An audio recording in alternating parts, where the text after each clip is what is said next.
Hello, everybody. This is Mr. Youngren, and it is my turn to lead you through what is going to be our last unit in Algebra 2. We're going to be working with exponentials and then a new term which is called logs. We're going to actually get into that a few lessons down the road, but to start off, we're going to start working with some things that have to do with exponential growth and decay. So as always, we have our title page just to begin the unit. You can see the lessons that we're covering along with the page numbers. And all units are always followed with a review. And like I said, this is your last unit of Algebra 2, so let's jump right into it. As always, we do have an opening problem, and so what I'm going to ask you to do is to go ahead and hit pause and just work through this. You've worked with exponential equations before in Algebra 1, so kind of using your knowledge to help you through that. But then maybe you don't even need to really think about what you've learned before. You can probably just figure it out. But either way, go ahead and hit pause, go ahead and work through this, and we'll work through it here in just a moment. Okay, well, welcome back, and here's the work that you should kind of had. At least you should have numbers that are roughly close to what I have here. So we know that it's increasing by 50% each year, really what's happening is we're taking the previous amount. So we know that in year one, or before this even started, there were 6, and we want to figure out what's half of that, or 50% of that, which is 3. So we're adding on 50% from the previous year. So after 1 year, we'd get to 9, in which case I can then take half of 9, which is not a whole number, right? It's about 4.5, or exactly 4.5. And then we're going to add that into the next amount to get it for 2 years. So after rounding, when we talk about wolves, decimals don't necessarily make the work real well when we're talking about number of wolves. So that's why all of these, you're going to see my approximate sign, because I'm rounding up. So if I add about 4.5 to 9, it gets me about 13.5, which I'm rounding up to 14. So about 14. So that's really what's happening as we go from year to year. We're taking 50% of that previous year and adding it on to the previous amount. Now, the numbers we were looking for were after 2 years, about 14, and then after 5 years, about 46 wolves. And again, that's a rough estimate after we take into account rounding. It's really easy to come up with these numbers if we're able to come up with an equation. And the equation that you could have came up with is this right here, where 6 is our starting amount. In parentheses, or the base of our exponent is 1.5, and that's representing us adding on 50% to the previous amount each year. And then x would just be the number of years, or the time. So let's kind of just outline what are our exponential growth and decay equations. And this is something that should not be new to really anybody, as you've done this in Algebra 1. So our exponential growth equation, if we're writing as a function of x, would be a, and then 1 plus r to the power of x. Now, what do all these things mean? A, or whatever number's in front of that exponential term, is always going to be your initial amount or starting amount. R is your percent growth. Now, one thing that we're going to have to do whenever we're dealing with exponential growth or decay, if we're given a growth rate as a percentage, we need to remember what percentages look like. So we need to convert that percent into a decimal. So let's make a note of that. So percent growth, convert to a decimal.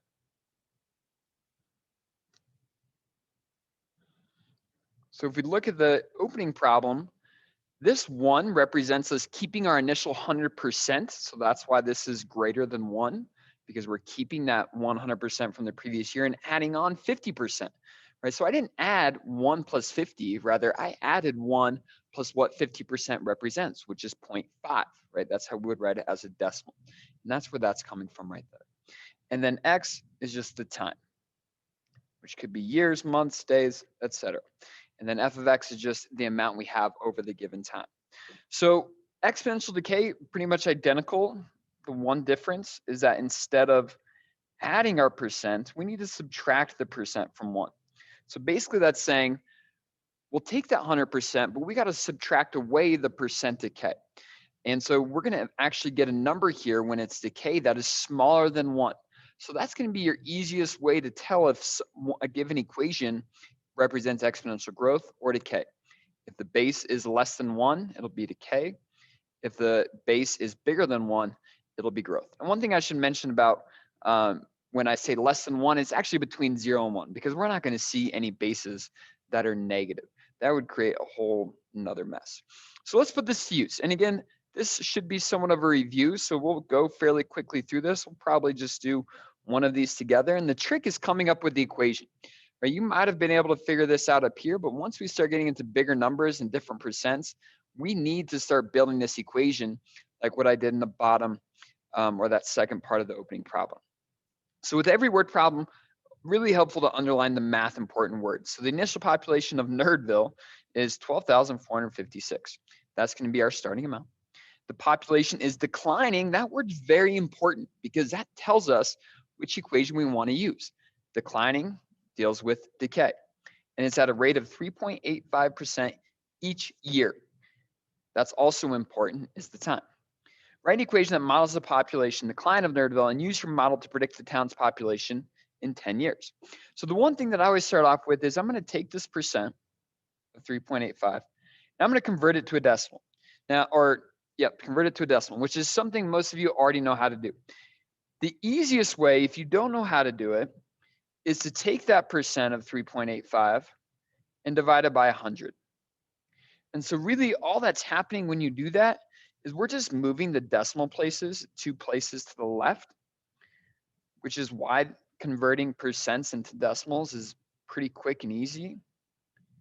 But again, if you haven't worked with these or it's been a while, just divide your percent by 100, that'll give you your decimal. So now we'll bring in our equation. And since it's exponential decay, we want to make sure that we are subtracting that percent from 1.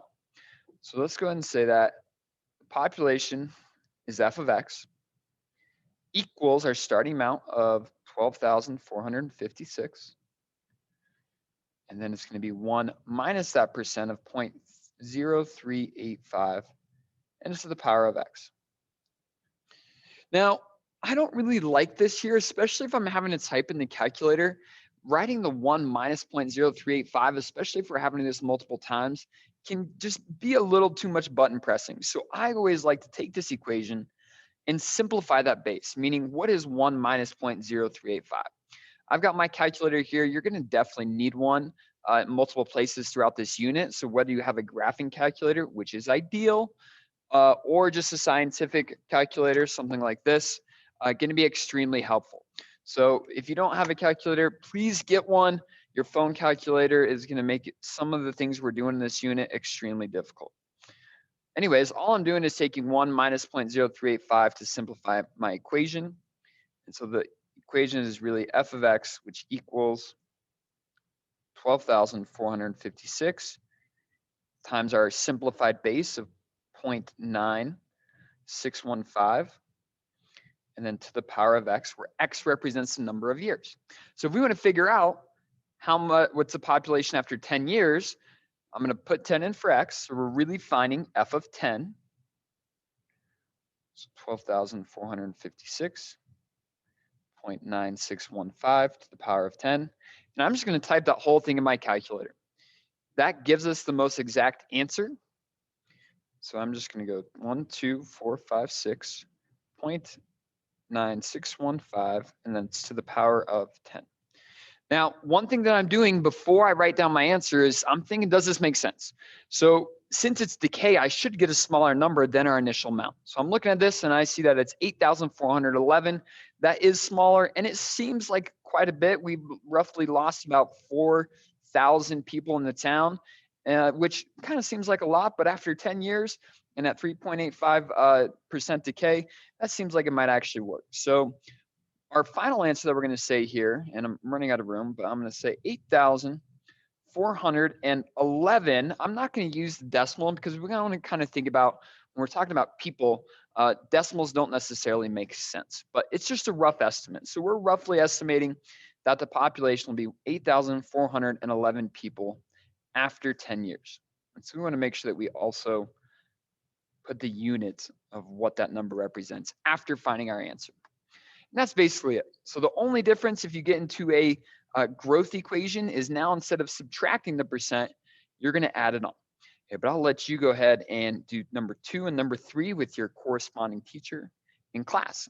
So what we're going to do is we're going to actually flip the page to 169, where we're going to look at some other types of exponential growth and decay problems. So ones that we just talked about are just kind of in general exponential growth or decay.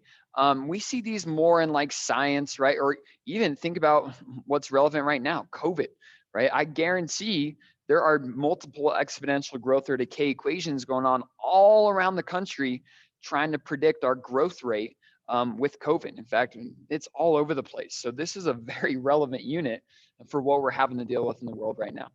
Now, another place that we see exponential growth and decay is with investments or even student loans, right? When you take out loans, you're going to have to accumulate interest on those loans and have to pay that back. All of those things model an exponential growth or decay problem. So a couple things here. Any type of investment or any type of account can be compounded at multiple times. And so when it's compounded, our equation's slightly different. So at least initially, the setup is kind of the same, where it's f of x equals a, still our starting amount, still 1. And then let's just go with plus. It could be plus or minus depending on what's going on. But then it's going to be our percent divided by n, and then the time times n. So we'll say x, I'm going to put that in parentheses as well as n, where n is how often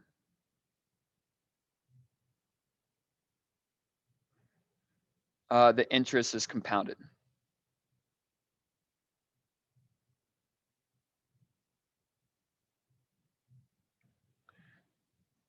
So what this means is if we open up an investment account and that interest is compounded monthly, we're taking the total interest rate and we're dividing it into each month, right? So in this case, we would divide it by 12. So n would represent 12. So n is really how many times do we need to compound that interest? And it shows up multiple different ways. You're going to see quarterly, which means it happens at 4 different times throughout the year. You can see semi-annually, which means it happens twice throughout the year. You can see daily, which means that it's happening every single day.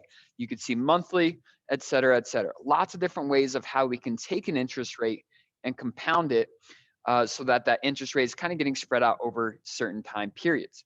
And we're going to actually see how the more often we compound different interest rates, how that affects the growth of an investment or even potentially the growth of a loan. The other one that we're going to see, and this is a slightly different equation, is compounded continuously. Compounding continuously, and I'm going to write this equation as a of x, where a is just the amount. I could have done the same thing here, not a big deal what we're calling our function, whether it's a of x or f of x. And then we call this equation PERT. So we've got p and then the letter e to the power of r times t. Now, again, this is one that's probably new. And the first thing, and let's actually jump down to this part first as to what the heck is E. E is actually a number. So the number E, it is called Euler's number, not sometimes, is an irrational number that is approximately 2.718 and comes from this formula. So that's how it shows up. And this is one of the most important numbers in mathematics. It shows up all over the stinking place. So what we need to know is that it's 2.718. And this again is going to be why you're going to want a graphing calculator, because I can find E on this calculator pretty easily. But if we don't have a calculator, in fact, I don't know if it shows up on your phone calculator, it might be kind of difficult. So as long as we know this, then it really doesn't matter what calculator you're using. Okay, so with our per equation, P is really the starting amount, but a more formal way of that is called the principal. And not like the principal of the school, but principal being the starting amount. E is that Euler's number, so we've already talked about that. R is the interest rate. Once again, that's going to be given as a percent. We want to make sure we're converting it to a decimal. So interest rate. And then T is the given time. So far, we have a few different equations for this exponential growth or decay. It's going to be really beneficial for you to either mark these pages or possibly even get a note card and have all 4 of these written down somewhere. So that way you can quickly refer to them based on what kind of problems we're solving. and you're going to have to determine which one. But there's always like a keyword in the problems that kind of tells you which one we want to use. So let's just go over one, as you're going to get lots of practice with this in class, and we'll just kind of, again, focus on the setup. Once we have the setup, plugging things into the calculator shouldn't be too difficult. Unless you're using a phone calculator, then it's going to be more difficult than if you're using a real calculator. Anyways, so it says determine how much an investment of $5,000, that's important, it's compounded quarterly. Quarterly means it's happening 4 times a year. So basically, we're going to take this percent interest, 14.7, and we're going to divide it into 4 different times. So it's a little bit smaller interest, but compounded at 4 times over the given time, which in this case is 3 years. So we want to see, what does that come out to be? So our equation would be f of x or a of x, again, not a huge deal what we're calling it, followed by our starting amount of 5,000. And then it's 1 plus our percent written as a decimal. So I'm still going to go ahead and take 14.7%. I'm going to divide it by 100. I don't need a calculator here. Some of you might. Just moving the decimal 1, 2 places to the left. So it's 0.147. And so we're going to take that rate of 0.147 and we're going to divide it into its quarterly amount of 4. And then we need to take the time, which is in years, and multiply it by 4, representing that we're getting that interest rate accumulated 4 different times. So this is going to be our equation. And so now if we want to figure out how much in 3 years, one, it still might be helpful to simplify. Because we have this decimal here, if we do simplify, it's going to create a long decimal. So I'm maybe in this case just kind of leave it as is, and then I'll just type it all into the calculator. So we're going to find f of 3, which means I'm going to take our x, which represents the number of years. I'm going to replace it with the number 3. So my exponent is really 12. Now again, I don't need to do any of this simplifying. If you want to, you can, especially in the cases that I would simplify is if you're having to do this multiple times. So for multiple years. But in this case, since it's just one time, we'll go ahead and just do it, type everything in. So starting with 5,000 and then 1 plus. Anytime you have a fraction, it's really important that we put that in parentheses. So that way the calculator knows to do that dividing first. Because every now and again, calculators can kind of have a really good interpretation of PEMDAS, but not necessarily what we think it might do. So putting any fraction in parentheses is a very good idea. And then it's 4, parentheses 3. I could have also typed 12. That's something I don't need a calculator for. And so I get that the final amount comes out to 7,710. And this time, because we're dealing with money, decimals make sense, right? So we went around to the nearest cent, which would be 0.07. So an investment of $5,000 compounded quarterly at this interest rate, which is quite a lot, in 3 years, gains almost, well, $2,700, more than $2,700, which is great, right? That's a lot of money just by putting that into an account. Now, again, imagine if this was a loan. If you took out a $5,000 loan, and you're having to pay 14.7% interest over 3 years, that means that you're not only paying the initial $5,000 back to wherever you got the loan from, but you're paying an additional $2,710. So that's why loans can be a little intimidating at times, because it looks nice. I'm like, yeah, I can pay back $5,000, no problem. But as soon as we start accumulating interest, that initial amount, we're starting to have to pay back much, much more. Okay, we're going to end the video right there. The rest of the problems you will complete in class. Thanks again for listening. Make sure you complete your video check-in and have a great rest of your day.